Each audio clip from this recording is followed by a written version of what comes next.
At 4:11 in the morning, Mara Ellison opened her front door and found 200 men standing in the rain.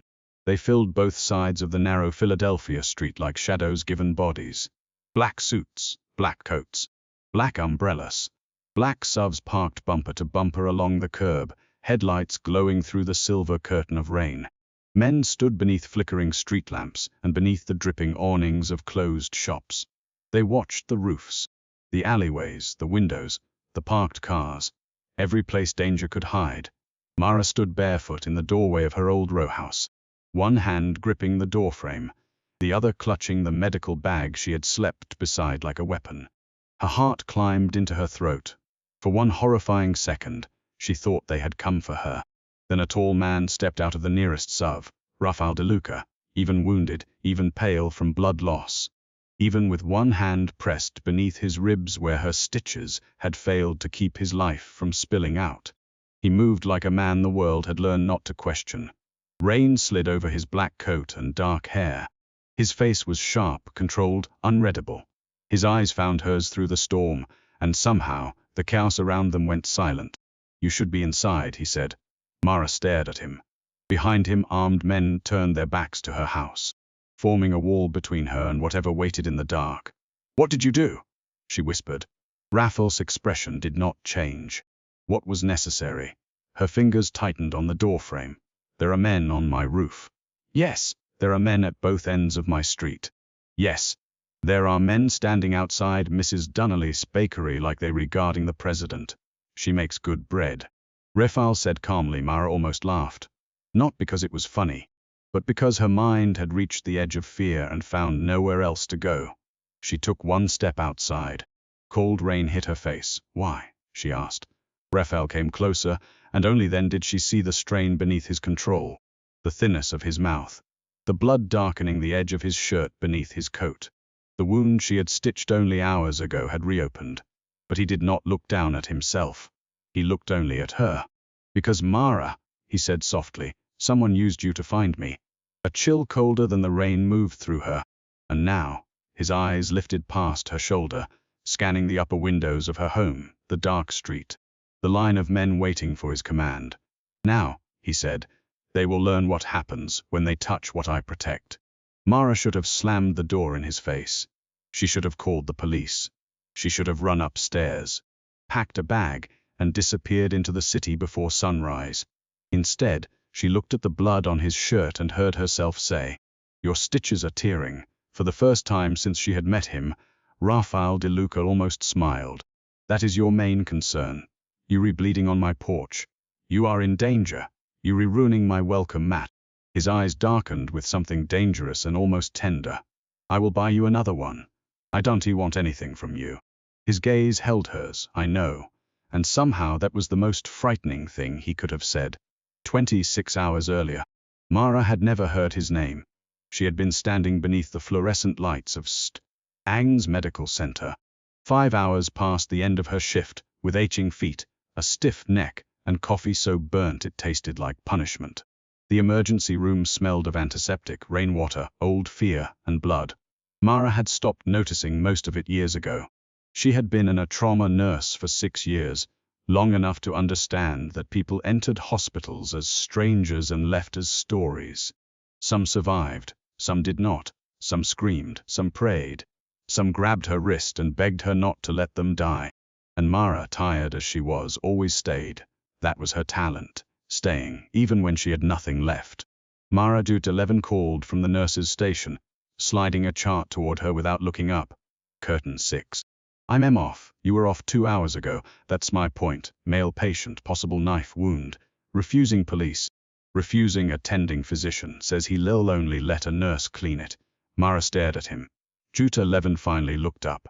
His glasses slipping down his nose. "I know, but we have 3 incoming from a pileup on I-95. And he's bleeding quietly instead of screaming, which means he's currently my favorite patient." Mara took the chart with a sigh. "Name? Wouldn't he give one?" "Of course not. 2 men brought him in." "What kind of men?" Dute 11's mouth tightened. "The kind that makes security suddenly remember they have paperwork in the basement." Mara glanced toward curtain 6. The curtain was drawn all the way around the bed, which was unusual. In the air. Privacy was a luxury people lost somewhere between the insurance forms and the plastic bracelet. She grabbed a suture tray. Sterile gloves, saline, gauze, antibiotic ointment, and a face calm enough to hide the exhaustion pulling at her bones. Then she walked toward curtain 6. The moment she stepped close, the air changed. It was ridiculous. Air didn't change because of a patient. Rooms didn't grow quieter because one man sat behind a curtain. But the closer Mara came, the more the noise of the air seemed to fade behind her, the crying child, the beeping monitors, the low voices of families trying not to panic. She knocked once on the metal rail. "Hello, I'm Mara Ellison. I'm the nurse they sent because apparently you're allergic to doctors." Silence. Then a low voice answered, "I am allergic to incompetence." Mara paused. His voice was calm, controlled, and faintly accented with a rough edge beneath the elegance. It sounded like expensive whiskey poured over broken glass. "Well," she said, pulling the curtain aside, "then you're going to hate American healthcare." 3 men were inside.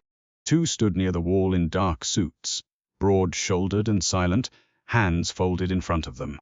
They did not look like family. They looked like exits that had decided to become human. The 3rd man sat on the edge of the bed, and Mara forgot, for half a second, how tired she was. He wore a white dress shirt unbuttoned at the collar. The left side soaked red beneath his ribs. His suit jacket was folded neatly beside him, as if he had removed it before bleeding out of politeness. His dark hair was pushed back from his forehead. His jaw was clean shaven. His skin had the warm olive tone of southern Italy, but his eyes were colder than anything in the room. Gray. Not soft gray, steel gray, storm gray. He looked up at her, and the full weight of his attention settled on her face. Most men in pain looked desperate. This one looked inconvenienced. "You are not a doctor," he said. "You are observant. I requested a doctor, and then refused the doctor who came to see you. So now you have me." His eyes moved over her face. Her wrinkled scrubs, the loose strand of brown hair escaping her bun, the shadows beneath her eyes. "You look exhausted." Mara set the tray down harder than necessary. "You're bleeding through an $800 shirt. I don't think either of us is presenting our best selves tonight." One of the men near the wall shifted as if offended. The wounded man lifted one hand. The bodyguard went still. A small silence followed. Then, slowly, the corner of the wounded man's mouth moved.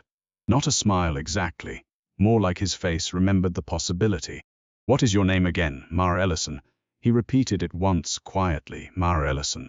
The way he said her name made it feel less like information and more like something he had decided to keep. She snapped on gloves. "I need to see the wound." His gaze did not leave hers, leave us, for one strange second. She thought he was speaking to her. Then the 2 men in suits stiffened. "Boss, leave." One word softly spoken. "Absolute." The men obeyed. Mara watched them disappear beyond the curtain, and unease crawled up the back of her neck. She had treated gang members, drunk executives, overdose patients, men who lied about gunshots and women who lied about bruises.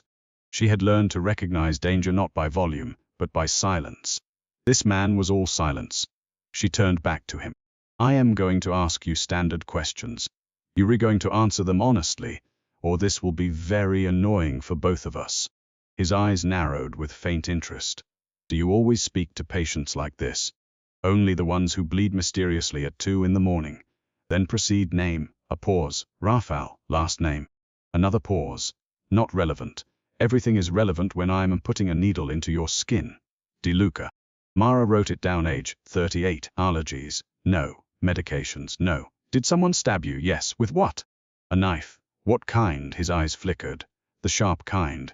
Mara looked at him over the chart. He looked back. She set the chart aside. "You know what? I'm going to clean the wound now. Try not to be dramatic that time." He did smile. Barely, but it changed his face in a way that made Mara's chest tighten without permission. She hated that. She stepped closer and began unbuttoning his shirt when his fingers closed around her wrist. Not hard, not painful, but complete. Her pulse jumped beneath his touch. His hand was warm, strong. Calloused in places expensive men's hands usually were not. Mara looked down at his fingers, then back at his face. "Let go." His eyes searched hers. Most people looked away when Rafael De Luca studied them. Mara did not. After a second, he released her. "You are not afraid," he said. "I'm very afraid," she replied, peeling the blood-soaked fabric away from the wound. "I just don't have the energy to perform it for you." Something shifted in his gaze. Respect, maybe, or curiosity. The wound was deep, a clean slash running beneath his ribs. It had missed anything vital, but not by kindness. Blood welled as she cleaned it, warm against her gloved fingers. "This needs stitches." "Then stitch it." "Do you want anesthetic?" "No needles." Mara looked at the open wound, then at his face. "You understand the irony of refusing needles while letting me sew you shut?" "I understand many things. Apparently not basic pain management." His mouth softened again. She threaded the suture needle. "This is going to hurt. Pain and I are old friends." Mara began the first stitch. He did not flinch. Not on the first, not on the fifth, not on the 10th. But his eyes never left her. That was worse than flinching. His gaze was too steady, too intimate, as if the small space between them had narrowed until there was no hospital, no curtain, no fluorescent light. Only her hands, his blood, and the silence neither of them seemed willing to break first. "Your stitches are precise," he said after a while.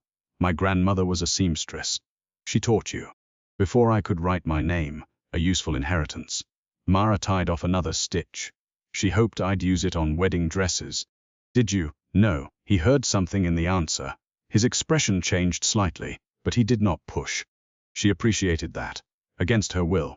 When she finished, she cleaned the area, applied antibiotic ointment, and bandaged him with firm, efficient movements. "Keep it dry for 48 hours. Change the dressing daily. No lifting, no fighting, no dramatic entrances into dark alleys. You have many rules, you have many ways to reopen a wound." "I'll remember." "No, you won't." Rafael stood. The room immediately felt smaller. He was tall, several inches over 6 feet, and the kind of power he carried did not need height, but used it anyway. He reached into his coat and removed a money clip thick with $100 bills. Mara stepped back. "No, you haven't heard the amount. I don't need to. You need money." The words landed too close. Her chin lifted. "You don't know anything about what I need." His eyes moved over her face. "No," he said quietly. "Not yet." He took several bills and placed them on the tray. Mara picked them up and put them back in his hand. "I don't accept cash from patients. Consider it gratitude. Consider me employed by a hospital." He watched her for a long second. Then he slipped the money back into his coat. "A rare thing," he murmured. "What?" "Someone who refuses what they clearly need." Mara pulled the curtain aside. "Good night, Mr. De Luca." He stopped beside her, close enough that she could smell rain, blood, and expensive cologne. His gaze dropped briefly to the loose hair near her cheek, but he did not touch it. Almost. The restraint was somehow more intimate than contact. "You should go home, Mara Ellison. You should go to a follow-up appointment." "I don't go to hospitals." "You're currently in one." "Not for long." Before she could answer, the 2 men in suits returned. One held Rafael's coat. The other scanned the hall before stepping aside. Rafael looked back once. The look lasted only a second, but Mara felt it long after the curtain fell closed. By sunrise, she had convinced herself he was just another strange story in a job full of strange stories. By noon, she knew she was wrong. Mara lived in a narrow brick rowhouse in South Philadelphia, the kind with old pipes, thin walls, and a front step cracked down the middle. The house had belonged to her grandmother before dementia took her memory, and a care facility took what remained of Mara's savings. It was not much, but it was hers. That morning, after a 16-hour shift and a bus ride through gray rain, Mara reached her street and noticed the black SUV parked across from her house. She slowed. The windows were tinted. The engine was running. She walked past it with her keys clenched between her fingers. No one got out. Inside, she locked the door, slid the chain into place, and stood very still. Her phone buzzed. Unknown number. She ignored it. It buzzed again, then again. Finally, she answered. Mara Ellison. The voice on the other end was not Rafael's. It was older, rougher. "Miss Ellison, Mr. De Luca requires medical assistance." Her blood chilled. "I don't know any Mia. De Luca. You stitched him last night. Then he can go back to Stagn's." "That is not possible." "Then call one of the doctors on his payroll." A pause. "He asked for you." Mara laughed once, humorless. "That sounds like his problem. He has developed complications. Again hospital, he want to go. Then he is stupid, another pause. Then the older man said, he said you would say that. Mara closed her eyes. Of course he did. I'm hanging up now. Miss Ellison, there are things you do not understand. I understand that I am not getting into a car with strangers. The voice lowered. Then understand this. The men outside your house are not the only men watching you. Mara stopped breathing. She moved slowly to the front window and parted the curtain. The SUV still sat across the street. But farther down, near the corner, a man in a grey raincoat stood under the awning of a closed pharmacy. He was not looking at the SUV. He was looking at her house. Who is that? She whispered. That, the man said, is why Mr. De Luca sent us. An hour later, Mara was in the back seat of a black SUV, furious, terrified, and holding her medical bag so tightly her knuckles ached. No one blindfolded her. That almost made it worse. The city slid past in wet streaks of neon and grey stone. They drove north, then west, leaving the tight old streets behind for long private roads lined with iron gates and winter, bare trees. The De Luca estate sat on a hill overlooking the dark curve of the Schuylkill River. It was not flashy. That was the first thing Mara noticed. It did not scream wealth. It whispered it. Dark stone, tall windows, iron balconies, a long drive bordered by black cypress trees, security cameras hidden beneath old architecture, men stationed in places normal people would never think to look. Mara stepped out of the SUV and felt the weight of the house before she entered it. Inside, the air smelled of cedar, leather, smoke, and money old enough to have forgotten its origins. A silver-haired man waited in the foyer. He was broad, thick through the shoulders, with a scar cutting through one eyebrow and eyes that missed nothing. Miss Ellison, he said, I'm Matteo. You were the one who called. Yes, you threatened me. I informed you. You were all very annoying. His mouth twitched, so Mr. De Luca said. Mara hated that Rafael knew enough about her after 20 minutes to predict her reactions. Matteo led her up a wide staircase to a bedroom larger than her entire first floor. Rafael lay propped against charcoal pillows, shirt open, skin pale beneath the warm tone.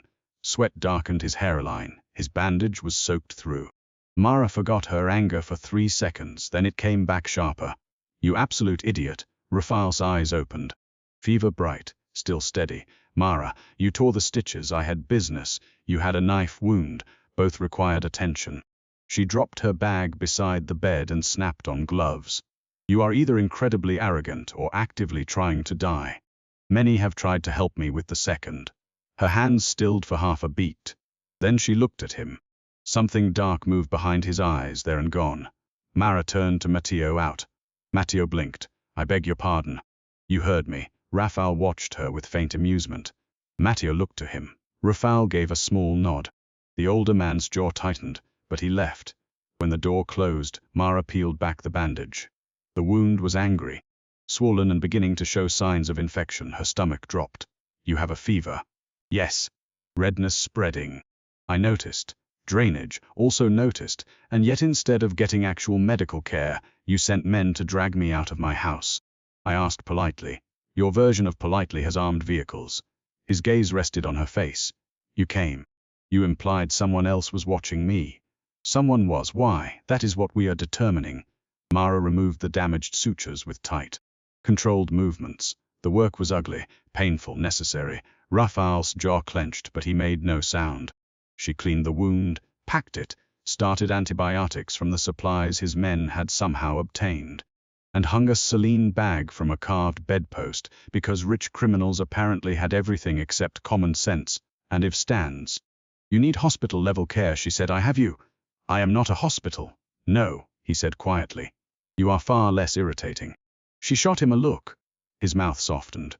Mara hated the small warmth that moved through her chest. Do you flirt with all your nurses while septic? Only the ones who insult me. That's not flirting, that's survival. His eyes lingered on her. For both of us, perhaps, the words unsettled her. So she focused on his pulse, his temperature, his blood pressure, things she could measure, things that made sense. When she finished, she stepped back. I'll stay until the antibiotics are running properly. Then I'm going home. No, the softness vanished from his voice. Mara's spine stiffened. Excuse me, You will stay tonight. No, I want tea. You may be in danger because of you. His expression did not change, but something in his eyes tightened. Yes, the honesty stole some of her anger. Not all, but some. I didn't ask for this. I know, I don't belong in your world. No, Rafael said. You do not. Then let me leave. For the first time, Rafael looked away. That frightened her more than his stare. Not until I know who watched your house. Mara crossed her arms. You don't get to decide that. His gaze returned to hers. In my world, Mara, danger does not ask permission. And in mine, neither do men who think protection gives them ownership. Silence filled the room, heavy, sharp. Then Rafael said very softly, I do not own you. No, you don't. But if someone means to harm you because of me, I will stop them. That sounds noble until you remember I'm standing in your bedroom, because your men scared me into a car. His face hardened, not at her, at himself. You are right. Mara had not expected that. Rafael slowly shifted, as if to sit up straighter. Pain flashed across his face before he buried it. I did not handle this correctly. No kidding. But I will not apologize for keeping you alive. Her anger faltered again. She wished he were crueler. It would make him easier to hate. Instead, he was terrifyingly calm, terrifyingly controlled, terrifyingly sincere, and wounded. That was the problem. Mara had always been weak for wounded things that pretended they were not bleeding. She stayed. One night, she told herself. Only one, at midnight, Rafael was sleeping under the pull of antibiotics and exhaustion. His breathing finally even. Mara sat in a chair beside the bed, charting his vitals on a notepad because she did not trust herself to sit still without purpose. Rain tapped against the tall windows. Beyond the glass, she could see men moving along the grounds with silent precision. Matteo entered without knocking. Mara looked up. He is stable. For now. The older man nodded. His eyes moved to Rafael. And for a moment his hard face softened with something almost paternal. How long have you worked for him? Mara asked. Since he was 17. That's not what I asked.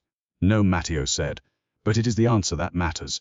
He came closer, stopping at the foot of the bed. You should know what kind of man you are near. I have a pretty good guess. No, Matteo said. You don't. Mara looked at him. Matteo's voice lowered. Rafael's father ran this city before him. Powerful man. Too proud. Too trusting of old agreements. Victor Belandi's father betrayed him. Sent men to the De Luca home during dinner. Rafael watched his mother die in the foyer. His father in the dining room. His younger brother on the stairs. Mara's hand tightened around the pen Rafael slept on, his face unreadable even in dreams. He was 17. Matteo continued. He survived because he stopped being a boy before the night ended. Mara looked down at the man in the bed. Power made more sense now. So did the loneliness around it. That doesn't excuse what he does, she said quietly. No, Matteo replied. It explains why he does not let anyone close enough to become a target. His eyes found hers. Until you. The words moved through the room like smoke. Mara stood. I'm his nurse. That's all. Matteo said nothing. But his silence was worse than argument. The next morning, Mara woke in the chair with a stiff neck and a blanket over her shoulders. Rafael was awake watching her. She sat up too quickly. How long have you been staring? Long enough to know you frown in your sleep. I was probably dreaming about unpaid bills. Those have been handled. The room went cold. Mara stared at him. What? Your rent is paid for the next year. Your grandmother's care facility has received funds anonymously. Your student loans stop. Rafael did. Mara stood slowly, the blanket falling from her shoulders. You investigated me. Yes, her face burned. You had no right. No, you paid my bills. Yes, without asking. Yes, her voice shook. Do you understand how violating that is? His jaw tightened. I understand that your landlord sent a final notice 3 days ago. I understand that your grandmother's facility was preparing to move her to a lower care unit because of missed payments. I understand that you have been choosing between food and prescriptions. That is my life, she snapped. Not yours to fix. Something like frustration crossed his face. You would rather suffer than accept help. I would rather choose who gets to help me. That landed. Rafael went still. Mara grabbed her bag. I am leaving. You are not safe. I am not safe here either. His eyes darkened. I would never hurt you. No, she said, voice breaking despite herself. You would just rearrange my life until it fits inside your version of protection. She turned toward the door. Mara, she stopped. His voice had changed, not commanding now, not dangerous. Almost human. I do not know how to protect gently. She closed her eyes. The confession was not enough. But it was real. And because it was real, it hurt. When she opened the door, Matteo was waiting in the hall. His face was grim. Miss Ellison, he said. We found something 5 minutes later. Mara stood in Rafael's study while Matteo placed her medical bag on the desk and removed a small black disc from the seam beneath the lining. A tracker. Mara's stomach turned. Rafael stood behind the desk, pale but upright, one hand braced discreetly against the wood. His eyes were no longer human. They were cold enough to make the room feel dangerous. This was transmitting from the moment she left. Agnes, Matteo said. Mara stared at the device. No, someone placed it in your bag before you treated him. Matteo said. Mara's mind raced backward. The crowded air, the chart, the curtain. The stranger in the grey security uniform near the staff entrance who had asked to inspect bags because of a new protocol. Her breath caught. There was a guard, she whispered. Didn't he recognize him? Rafael's gaze sharpened. Describe him. Tall, light hair, scar on his neck. He said it was random screening. Matteo cursed under his breath. Rafael said one name. Belandi. The name made the men by the door shift. Mara looked between them. Who is Belandi? Rafael turned the tracker between his fingers. Victor Belandi controls what remains of the old families south of the river. He has been trying to locate 3 of my private properties for months, and I led him here. No, Rafael said. He used you. The correction was immediate, almost fierce. Mara swallowed. Why would he use me? Because I do not bring outsiders into my home, Rafael said. Ever. The room went silent. Mara looked at him. His face revealed nothing, but Matteo's did. Just enough. Mara understood. She was not just a nurse. Not anymore. She was an exception. And in Rafael De Luca's world, exceptions were dangerous. That afternoon, Rafael moved her to a different property. Not the estate, not her house. A safe house hidden above an old private medical clinic near Rittenhouse Square, sealed behind a locked elevator and guarded lobby. The rooms were luxurious but cold, all marble and glass, with views of the city blurred by rain. Mara hated that she was impressed. She hated more that she was scared. Rafael should have been in bed. Instead, he stood near the window, speaking quietly into a phone, his reflection dark against the storm. Mara watched him from across the room. He was powerful. That part was obvious. But now she saw the cost of it. Every call he took was controlled violence. Every pause carried calculation. Every man who entered lowered his voice like they were in a church built for dangerous gods. And yet, whenever Mara moved, Rafael noticed. Every time. If she reached for coffee, someone brought fresh coffee. If she rubbed her arms, the heat rose. If she looked toward the door too long, his gaze followed, and the guards outside shifted. Protection, possession. The line between them was so thin she could barely see it. By evening, his fever spiked again. That finally made her angry enough to forget fear. She marched across the room, took the phone from his hand, and ended the call. Every guard froze. Rafael looked down at her. Mara looked up at him. You are going to bed. A deadly silence followed. One of the guards took a small step forward.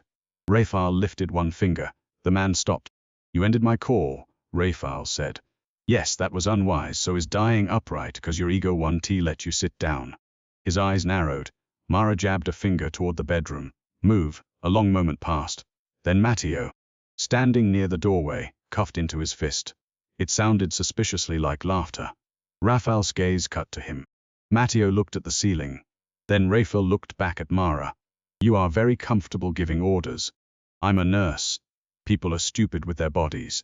And you believe me stupid. I believe you are a man with an infection pretending he is a monument. Something flickered in his eyes. Not amusement this time. Something quieter. He obeyed. The guards stared like Mara had just moved the moon.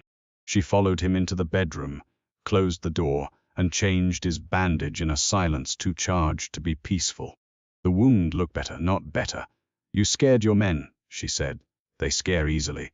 No, they done tea.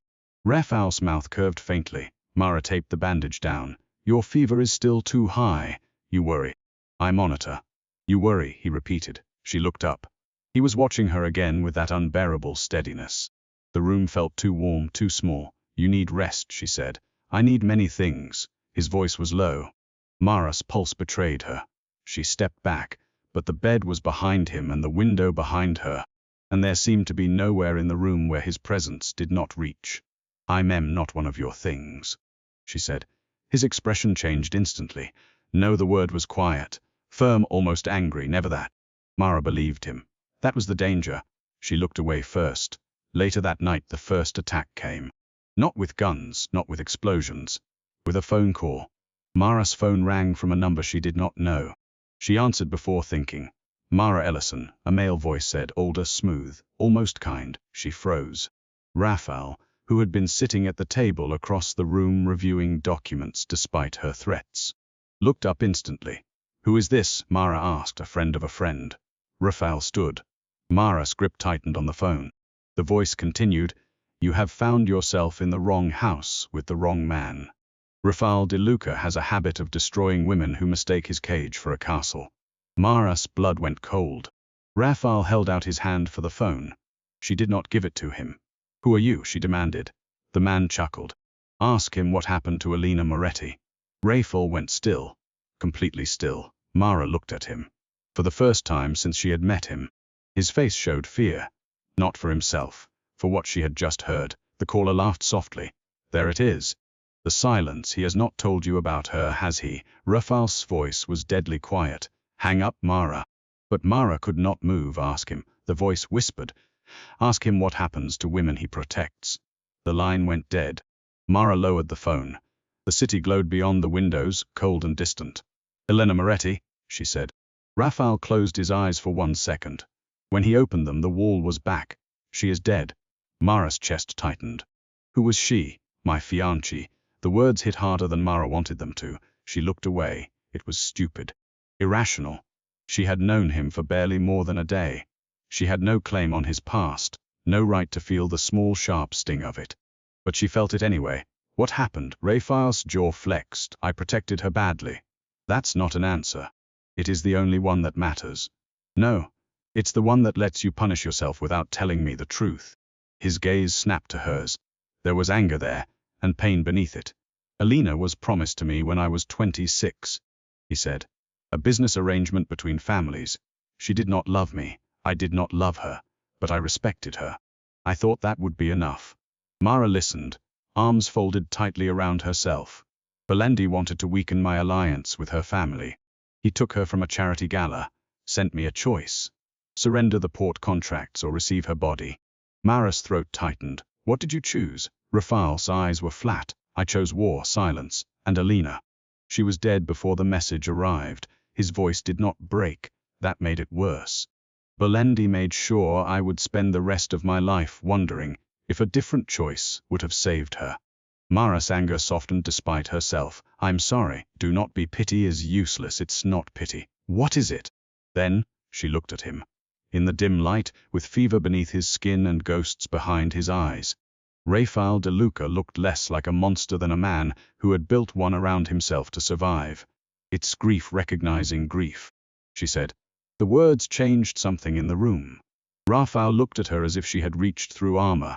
He had forgotten he was wearing. He took 1 step toward her. Mara did not move. Then a shout came from outside the room. Rafael turned before the door burst open. Matteo entered, gun drawn, south stairwell breached. Rafael moved instantly. Mara grabbed his arm. You are not going anywhere. His eyes cut to her. For 1 second, they stood so close she could feel the heat of him. Then he did something she did not expect. He pulled her behind him. Not roughly. Not dramatically. Simply instinctively placing his body between hers and the door. Stay behind me, Rafael, now, Mara. The command in his voice left no room. Gunfire cracked somewhere below. Mara's body went cold. This was not a story anymore. Not a dark hallway. Not distant danger. This was real. Men shouting, glass breaking, boots pounding on marble. Rafael guided her backward toward a concealed panel near the bedroom wall. Matteo covered the door. There's an elevator behind this wall, Rafael said. It takes you to the garage. Matteo will get you out. What about you? His eyes met hers. I will end this. No. A flicker of impatience. Mara, you can barely stand. I can stand long enough. Gunfire sounded closer. Mara grabbed his shirt, careful of the wound, but desperate enough that he looked down at her hands in surprise. You don't get to drag me into your world and then bleed out in it. Something fierce and vulnerable flashed through his eyes. Then the outer door exploded inward. The next few seconds became fragments. Matteo firing, Rafael turning, a man in a grey tactical mask rushing through smoke. Mara stumbling backward. Rafael's arm around her waist, pulling her down as bullets shattered the window behind them. His body covered hers as glass rained across the floor. His breath hit her ear. Are you hurt? She could not answer. She could only hear his heart pounding against her back, steady, alive, furious. The attackers never reached her. Rafael's men flooded the room from the side hall in less than 30 seconds, moving with terrifying coordination. The fight ended quickly, brutally, mostly out of her sight, but she saw enough when silence returned. Rafael was still holding her, too tightly, as if letting go would require more strength than surviving the attack. Mara, he said. I'm fine. His hand moved to her face, stopping just before touching her cheek. Almost. He pulled back. That restraint broke something in her more than the touch would have. You bleeding? She whispered. Not badly, don't lie to your nurse. His mouth curved faintly, but his eyes stayed dark. Never the safe house was compromised. By dawn, Rafael moved her again. This time, not to another mansion. To her row house. Mara stared at him in disbelief when the convoy pulled onto her street. You brought me home. For now, why? Because you accused me of turning protection into a cage. She looked at him. He looked exhausted. Pale, in pain, but steady, so I am putting the choice back where it belongs, he said. With you. The SUV stopped outside her house. Mara did not move. Rain streaked the windows. Her street looked the same and not the same. The bakery on the corner. The cracked sidewalk. The crooked mailbox. The life she understood, but black SUVs followed behind them. Dozens men stepped out into the rain. More arrived from both ends of the block. Mara's lips parted. How many? In Rafael. 200. She turned to stare at him. You surrounded my home with 200 men. His face remained calm. Belandi attacked a secure property with inside knowledge. Until I know who betrayed me. You stay somewhere familiar, and my men secure the perimeter. You say things like that as if they are normal. They are normal to me. That's not reassuring. No, he said softly. I imagine it is not. Mara got out of the SUV. Rain touched her face. Neighbors peeked through curtains. A dog barked somewhere down the block. Men in black suits moved into position with military precision. And Rafael stood beside her, one hand pressed discreetly to his ribs. Her anger should have risen. Instead, she felt something far more complicated. Because she understood what this was costing him. Not money, not manpower, control. He was placing his fear in the open for every enemy to see. His weakness was no longer hidden. It had a name, Mara Ellison. Inside her house, everything looked too small. The kitchen table with one uneven leg. The chipped mug near the sink. The old blanket folded over the couch. The stack of medical bills she kept meaning to organize and never did. Rafael entered carefully, as if stepping into a church. Mara noticed. It disarmed her. You can sit, she said. He looked at the old couch. I may break that. Despite everything, she laughed. It surprised them both. The sound was brief, cracked with exhaustion, but real. Rafael looked at her like he wanted to memorize it. Mara looked away, kitchen chair, then he sat. She changed his bandage under the yellow kitchen light, while rain tapped against the windows, and 200 men guarded her ordinary little life from the dark. The intimacy of it unsettled her more than the danger. Here, in her kitchen, Rafael De Luca looked impossible. Too elegant for the peeling paint. Too dangerous for the floral curtains her grandmother had sewn 20 years ago. Too alive in a house where Mara had spent years feeling like a ghost. His eyes moved over the room. You grew up here, mostly. Your grandmother raised you. Mara paused. You read that in your file? Yes. At least you're honest. I am trying to be. That made her look at him. His face was serious. No charm. No deflection. Trying. The word should not have meant anything. It meant too much. My grandmother used to make soup every Sunday, Mara said quietly, surprising herself. Even when there was nothing in the fridge but carrots, onions, and stubbornness. Rafael's gaze softened. She sounds formidable. She was. Mara taped the bandage down. Now some days she thinks I am her sister. Some days she thinks I'm a nurse at the facility. Some days she doesn't know me at all. I'm sorry. She expected the words to sound polished. They did not. They sounded careful. Mara swallowed. I hate when people say that. Then I will not say it again. No, she said after a moment. It's okay when you say it. Their eyes met. The kitchen seemed to shrink around them. Rafael lifted his hand slowly, giving her time to move away. She did not. His fingers brushed a strand of hair from her cheek. Nothing more. A touch so light it barely existed. Mara closed her eyes anyway. When she opened them, his face was close. Too close, not close enough. Then headlights swept across the window. Rafael turned instantly. The softness vanished. Matteo entered through the front door without knocking. We found the leak, he said. Rafael stood. Mara stepped back. Who? Matteo's expression hardened. Drew 11. Mara went cold. No. Rafael looked at her. She shook her head. No, he's annoying, but he's not. He gave Belandi access to staff schedules, Matteo said. Security rotation. Her intake records. He knew Rafael would be brought there eventually. Mara felt the room tilt. Jazar 11. Who had joked with her? Covered shifts. Signed forms. Accepted coffee she bought from the vending machine. How much? Rafael asked. 2 million. Mara's voice was barely there. He sold me. No, Matteo said. He sold information. Belandi used you. But it felt the same. The betrayal hit somewhere deep. Not because she loved Dar. 11. Not because she trusted him with her life. Because he belonged to her world. The normal one. The safe one. And suddenly it looked just as cruel as Rafael's, only less honest about the weapons. Mara sat down. Rafael crouched in front of her despite the pain it cost him. Mara. She shook her head. I keep thinking your world is the dangerous one. His gaze held hers. It is. So is mine, she whispered. It just wears hospital badges. His hand covered hers, warm, steady. She should have pulled away. She did not.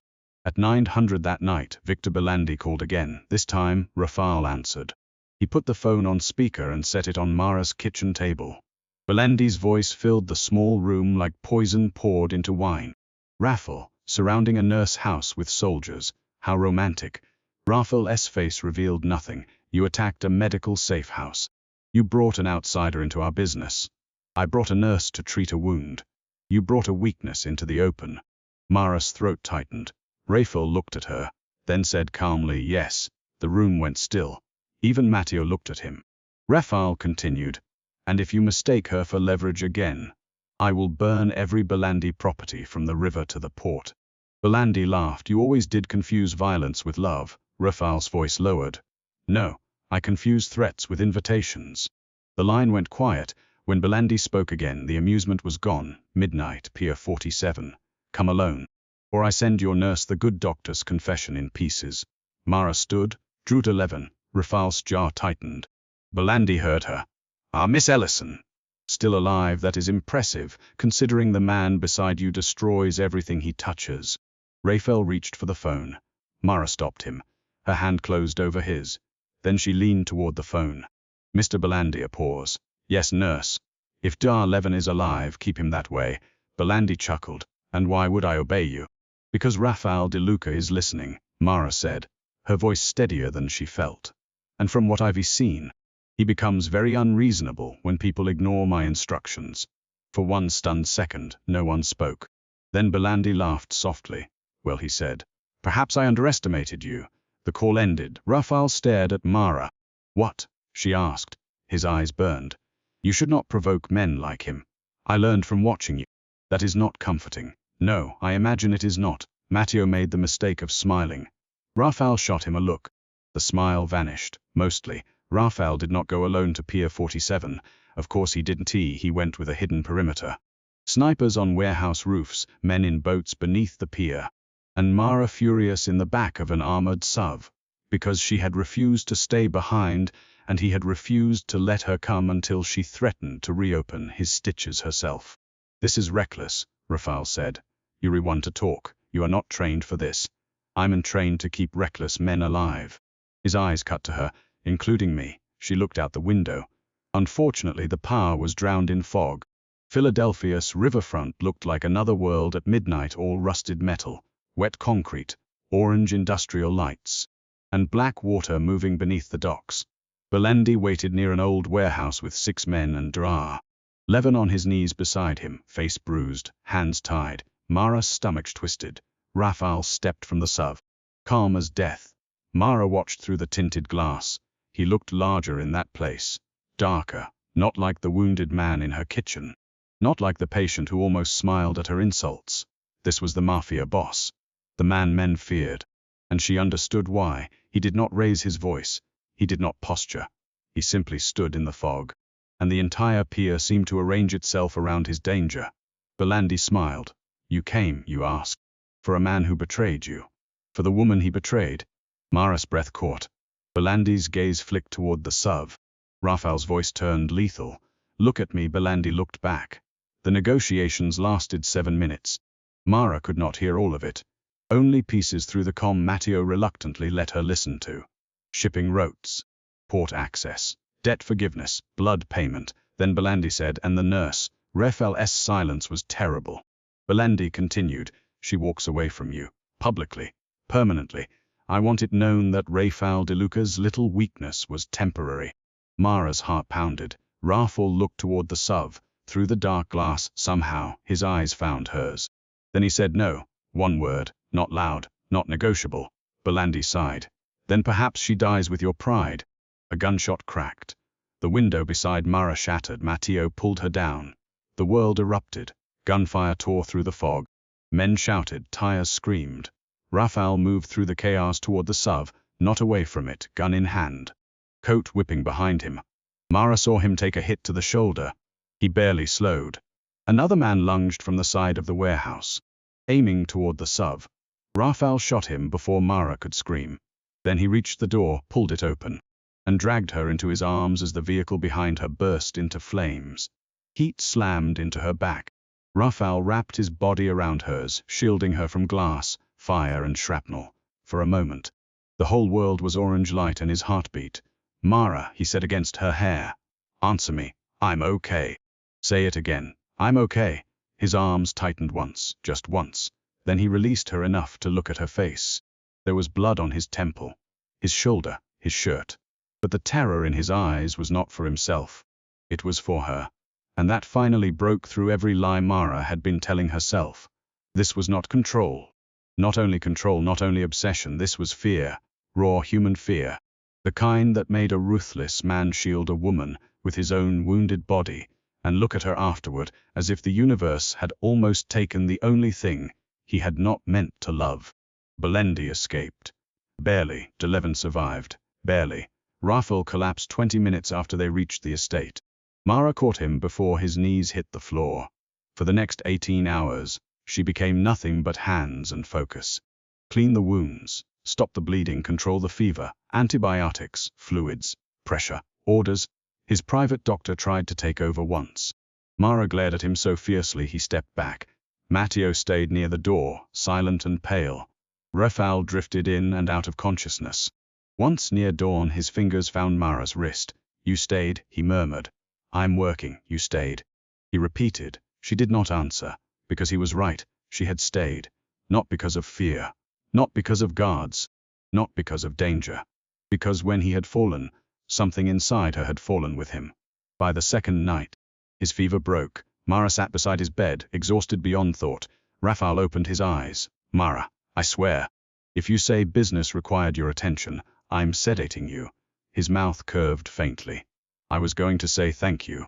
Oh, she looked down at her hands. You're welcome. Silence settled between them. Soft this time. Not safe. Never safe. But honest. Rafael watched her. I have arranged for you to leave. Her head snapped up. What? A car will take you home. Or anywhere else you wish. Matteo can arrange protection discreetly. Without men on your roof. Mara stared at him. You're letting me go. His jaw tightened. I should have done it sooner. The words hurt more than they should have. Mara stood and walked to the window. Outside, dawn was breaking pale over the estate. Men moved through the grounds below, fewer now, their danger softened by distance. Why now? She asked. Because Belandi was right about one thing. She turned. Rafael's face was calm, but his eyes were not. I made you visible. I made you vulnerable. I told myself it was protection. But there were moments when I wanted it to be possession, because possession is easier than fear. Mara's throat tightened. He continued, voice low, I know how to command, how to punish, how to keep enemies away. I do not know how to love without trying to build walls around what I love. The word entered the room quietly. Love. Neither of them moved. Rafael looked down at his hands, but I will not make a cage and call it devotion. Mara's eyes burned. So what happens? You go home. You keep your career, your life, your choices. He looked at her then. And if one day you come back, it will be because you choose to. Not because I left you no road out. Mara wanted to speak. Nothing came. Rafael reached to the nightstand and picked up an envelope. Your debts remain paid. Not as leverage, as apology. I told you I didn't want, I know, he said. That is why the accounts are now in your name. No conditions, no contact required. She stared at him. You are impossible. Yes, and arrogant, also yes. And manipulative. I am trying to be less so. A laugh escaped her, wet and broken. Rafael's expression softened. Mara crossed the room slowly. He watched her like a man awaiting sentencing. When she reached the bed, she did not kiss him. She took his hand. You don't get to decide what I feel by trying to be noble at the last minute. Something flickered in his eyes. Hope? Quickly buried. No. Her grip tightened. I am angry with you. You should be.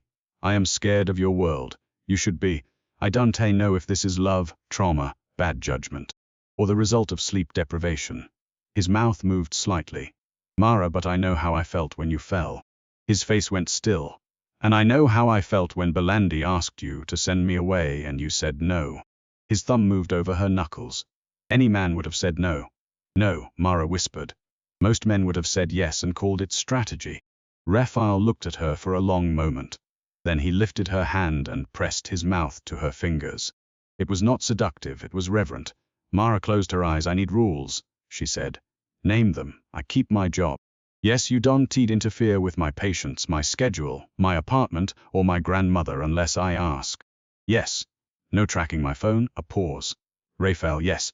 No investigating everyone who speaks to me, another pause. She narrowed her eyes. I will make an effort. Try again. His mouth curved. Yes. And no lying to protect me. That erased the smile. His gaze held hers. That will be difficult. Then practice. A long silence. Then he nodded. Yes, Mara breathed in. And if I walk into your world, I walk, you don't drag me. Rafael's eyes darkened with something deep and dangerous and tender all at once. No, he said. I will not drag you. She leaned closer. He did not move. That mattered. The choice was hers, so Mara kissed him. Softly at first. Carefully. Because he was still wounded. Because she was still angry. Because neither of them was healed enough to pretend this was simple. Rafael went utterly still. Then his hand rose to her cheek, stopping just before touching. Still asking. Still waiting. Mara turned her face into his palm. His breath changed. The kiss deepened, slow and restrained. Full of everything they had not said in the hospital. In the rain. In the gunfire. In the small kitchen, where protection had started to feel like something neither of them understood how to name. When she pulled back, Rafael rested his forehead against hers. I am not a good man, he whispered. I know. I have enemies. I know I will fail at gentleness, probably. His mouth curved against hers. But I will learn, he said. Mara looked into his eyes. For once, the most dangerous man in Philadelphia did not look like a king. He looked like a man asking for permission to stay. 3 weeks later, Sti Ang's medical center buzzed with rumors. Juzar Levin had resigned suddenly after what the hospital called an internal ethics investigation. No one knew where he had gone. Mara did not ask. Her rent was paid. Her grandmother's care was secure. Her rowhouse had new locks, reinforced windows, and a security system so discreet it almost looked normal. Almost. There was one black sub at the corner now. Not 20. Mara had negotiated that down from 6. Rafael called it progress. She called it basic human boundaries. Their lives did not become simple. Nothing about Rafael De Luca could ever be simple. Sometimes he disappeared into meetings that left his eyes cold for hours afterward. Sometimes Mara patched cuts he refused to explain until she stared him into honesty. Sometimes she went days without seeing him, only to find a single white rose on her kitchen table and a note that said, I am trying not to overstep. This is me failing modestly. She kept every note. She did not tell him that. The final confrontation with Victor Belandi came not in a warehouse, but in public, at a charity hospital gala hosted in the grand ballroom of a luxury hotel overlooking the city. Mara attended because St. Agnes required senior staff representation. Rafael attended because Belandi did. He arrived in a black tuxedo, calm and devastating, with Matteo behind him and half the city pretending not to stare. Mara saw the room change when he entered. Laughter softened, men adjusted their posture. Women turned their heads. Power moved toward him without being summoned. And yet, his eyes found Mara first.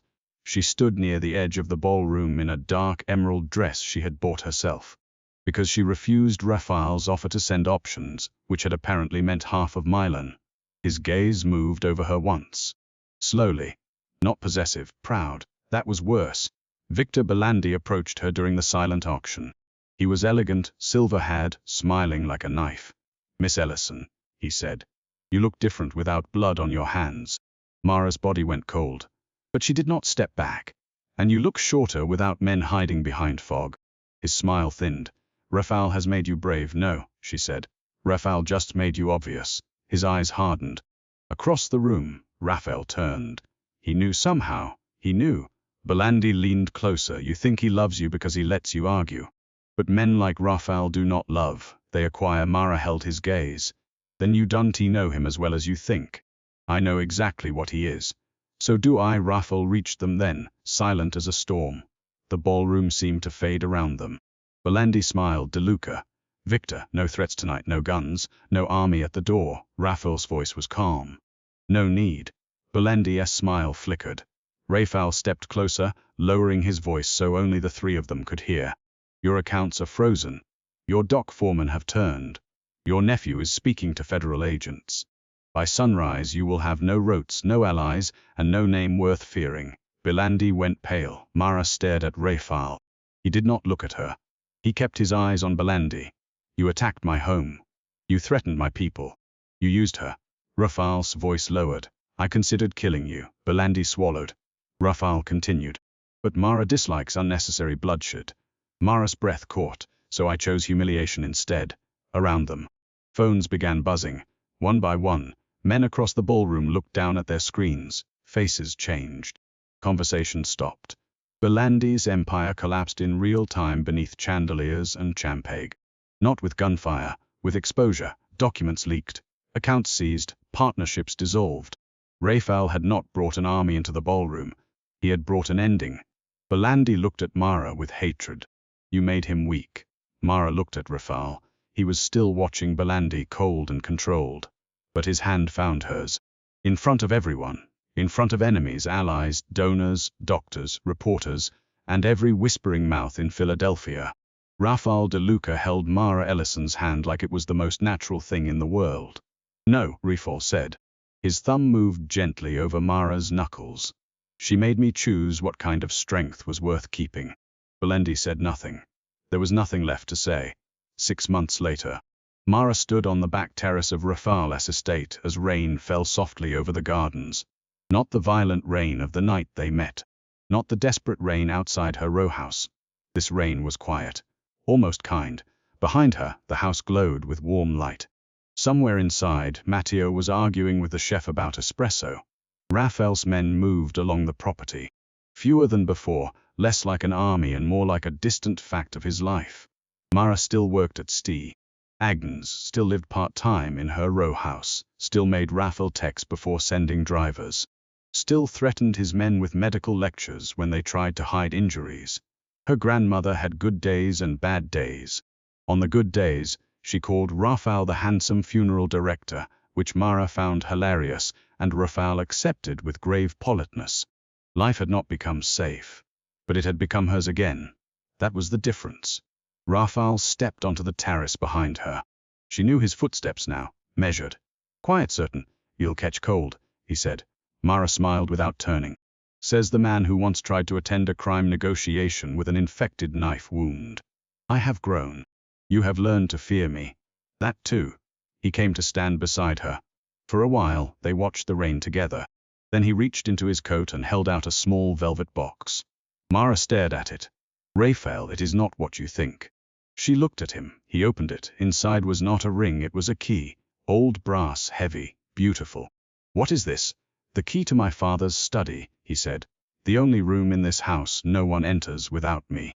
Mara's throat tightened. Rafael's voice softened. I once told myself that power meant never giving anyone access to the places that could hurt me. He placed the key in her palm.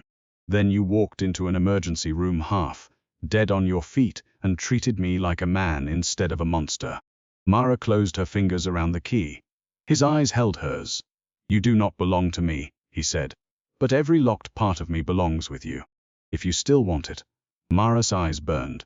You really are impossible, yes, and dramatic, yes, and still bad at following medical advice. I am improving. You are not. His smile appeared then, rare and real. Mara stepped closer, resting her hand gently against his chest. Beneath her palm, his heart beat steady. The same heart she had monitored under fever. The same heart she had heard through gunfire. The same heart the city feared, because it did not understand how fiercely it could love. I still have conditions, she whispered. I know, I still need my own life. I know, I still might yell at you in front of your men. His eyes warmed. I look forward to it. Mara laughed softly. Rafael lowered his forehead to hers. Rain fell around them. Silver in the dark. Once Mara Ellison had believed she was only good at saving other people. She had spent years stitching strangers together, while quietly leaving her own broken places untouched. Then a dangerous man walked into her emergency room with blood beneath his ribs and loneliness behind his eyes. She stitched his wounds in secret. He surrounded her door with 200 men. And somewhere between fear and fury, between blood and rain, between the life she knew and the world she never meant to enter, Mara discovered that being protected did not have to mean being owned. And Rafael De Luca, the most feared mafia boss in Philadelphia, learned that devotion was not the same as control. Sometimes love was not a cage. Sometimes it was a key.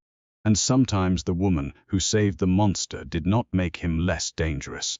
She simply taught him where to place his hands when he finally chose to be gentle.